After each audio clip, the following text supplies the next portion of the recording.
Uncle Howdy? That's the question we was asked on Raw that we might get the answer to this coming Friday on SmackDown. So it looks like even though the spoilers are out for SmackDown and nothing Bray was there, it looks like we are definitely getting some kind of promo on Friday night. Of course, we also got the confirmation. Bray Wyatt will be at Crown Jewel live this Saturday. So that's huge. We didn't know for sure if he'd be there or not, but yep. Bray Wyatt is on Crown Jewel. Absolutely no idea what he says or does. Maybe another in-ring promo. Maybe something bigger. Time will tell. This is things you might have missed for Monday Night Raw. Make sure you hit the like button. And if you are new to the channel, hit the subscribe button too. Alexa Bliss and Asuka won the WWE Tag Team Championships in the main event. They made a big deal out of it. Pyro was going off and everything. I thought that was pretty cool. This was, I think, done in an interesting way. Now, a lot of people are upset immediately afterwards because we got new tag champs. Damage Control didn't get a long run. I think they're going to be perfectly fine. I think Bayley's probably going to win the Raw Women's Championship at Crown Jewel. Obviously, earlier on the night, they had Alexa and Asuka return, helping out Bianca Belair. But notice they did something really interesting here. Bayley, with the belly-to-belly to Bianca through the tables, took Bianca away from the celebration, giving the moment solely to Alexa Bliss and Asuka. I thought that was really good touch, because Bianca would overshadow that celebration. There was this segment backstage with Bayley talking to Nikki, I think trying to recruit her. Is Nikki Cross going to help Bayley at Crown Jewel? The Tribal Chief, the Oosiest of Ooses, Roman Reigns, was on Raw this week with Paul Heyman. Obviously a promo to hype up Crown Jewel and the match with Logan Paul. I thought it made a load of sense to actually have The Miz come out to try and assist Roman Reigns. Obviously, WWE and The Miz acknowledging Miz's past with Logan Paul. I like that. Of course, it was a Superman punch by Roman, knocking out The Miz, and Roman Reigns saying, why is everyone so concerned about Logan knocking me out when they should be concerned about me knocking him out? I really like this segment. Great to see Roman actually show up for a Raw show. Honestly, I think Raw definitely needs more of it. But more so, I loved Paul Heyman's wobbly walrus costume. I mean, the likeness is completely uncanny, right? Now, this confused me. WWE booked this as a face-to-face, which we then found out would be a video-to-video between Brock Lesnar and Bobby Lashley. But then we had Brock Lesnar come to the ring instead and basically say he come to Raw to fight, and he basically called out Lashley. So we got the face-to-face. But they booked it as a face-to-face.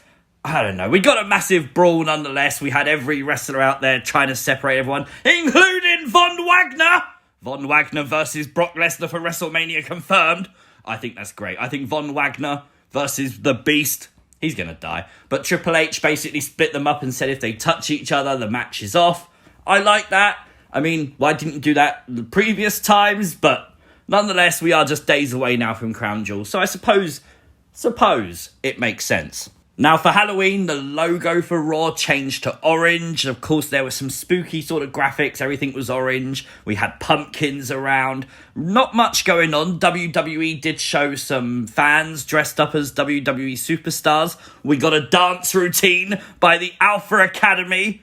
And, of course, we had Matt Riddle dressed up as Ezekiel. I thought that was quite funny. That was a good little shout. We had pumpkins around the ring. And this guy... oh my God, that's someone they found in Vince's closet, isn't it? Nonetheless, it was a trick or street fight. I like this. This is just mayhem for the sake of mayhem's sake. But we did get the caterpillar by Otis. I'll take that all day. Otis should do that more often, man. Great move. He got the jack-o'-lantern on his head. The pumpkin was there. And I love that spot. I think they've done that spot so many times in WWE. Keep doing it. It's great. RKO. And that was the end of that. Riddle winning the trick or street fight. Again, it was mindless, but it was good. Now, I want to give a shout out to NXT tomorrow because one of my favourite wrestlers, Odyssey Jones, has been out with injury and he returns to in-ring action next week. So this week, this coming Tuesday, tomorrow, Odyssey Jones returns to NXT. We had Seth Rollins with his new blonde hair on Monday Night Raw this week, of course, taking on Austin Theory. We have seen some bitterness between these two, but it didn't take much for Seth to beat Theory. Good match, but big question. Could Theory get involved now in Crown Jewel? Is that a possibility? Are we considering that? It's something I haven't seen many people talk about, Theory being involved in the Roman-Logan match, but I mean, Theory pins Logan Paul? These are new shirts on WWE Shop. Andre the Giant and Yokozuna. Really nice. I love the fact how crisp and basic and clean they are. Really nice shirts.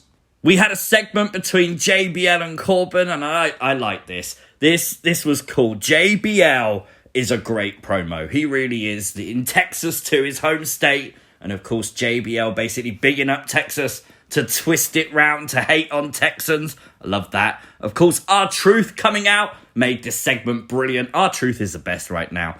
Until Corbin basically laid him out. Could we be getting a Truth versus Corbin feud in the future? Maybe, it looks like it. So Dexter Lumis attacked The Miz tonight during his match with Mustafa Ali. But then we had this Johnny Gargano tell-all interview. This was weird. Very weird, but very informative. We basically found out that Johnny basically accused The Miz of working with Dexter. He said that Miz had staged this whole thing. He'd basically had an audio recording to prove it, and it was all about money for Dexter. But he did say when this all started, obviously there was no altercation, it was more a stalker thing, and then he expects at some point Miz stopped paying Dexter. So is Dexter with The Miz? Don't think so, but at one point it seems like he was. I'm very confused, but nonetheless, at least we got some progression to the actual story. But I do think we need something bigger than this. I think this was great, though. Corey Graves threw his script behind him, then quickly realised that he threw the script behind him. He was worried it went into the WWE fans because I think someone might have said something in his ear. Definitely worth mentioning. And I also want to give a shout out to the selling of Luke Gallows. This is literally multiple weeks in a row we've spoken about this. His facial expressions are perfect. I can honestly see why WWE value him so much because honestly, it's great. And you know I didn't forget, I had to include this one. WWE showing the entire Firefly Funhouse family, of course, fans dressing up for Halloween. That, indeed, this is old school, was Yowie Wowie moment of the week. I'd give Raw a very solid 7 out of 10 tonight. I thought it was an okay show, obviously setting up for Crown Jewel nicely. Let me know your thoughts in the comment section down below. If you aren't already, make sure you go ahead and subscribe to the channel. Turn on notifications. We'll be here for Crown Jewel. Things you might have missed. Like the video, and I'll see you as always next time. Peace!